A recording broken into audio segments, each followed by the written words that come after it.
Welcome back to Vicar Victoria's vlog. Thank you for joining me again this week, and thank you for your comments from last week. So I expect you're all wondering, Vicar Victoria, what are you going to talk to us about today?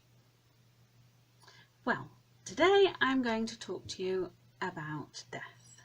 No, don't go away, it's fine. It's something we really need to talk about.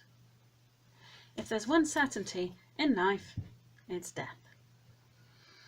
I know it's not something that we do talk about a lot in the UK. We're not very good at talking about death or doing death actually very well. But one of the great privileges of being a vicar is that I get to journey with people on their final journey towards death and at death itself. Sometimes it might be quite a long journey. I might have known that person at the time of their diagnosis and travelled with them all the way through to the end of their life. And that might have been months, it might be weeks, and sometimes when I meet them it is only days that they have left, and it's a real privilege to sit with someone while they're dying. Sometimes, of course, I don't actually even get to meet the person who's died, but it is their family that I meet because I'm taking a funeral, and then I get to journey with that grieving family. And I have to tell you that there is one thing that people never say to me when they know they're going to die, or if they are actually on their deathbed, and that is, "Oh, Victoria, really wish I had spent more time in the office." I don't hear that. The regrets that people might have, or things they'd wish they'd done better, usually involve family and friends, other people. Our relationships are what's really important to us, and I think that's something that we need to talk about and think about before we get to that final time. Now, if you're a local person, my church, acnb-church.net, if you want to look us up, we'll be doing this later in the year. Grave Talk.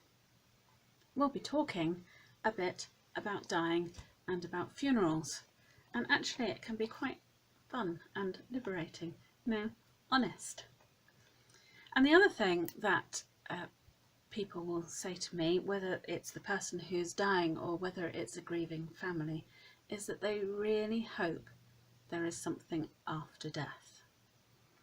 I haven't met anyone who really doesn't hope that there is some kind of life after death, and that they will meet those that they love again one day.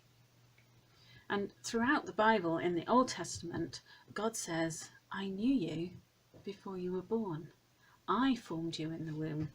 I knew you so well that I know every hair on your head."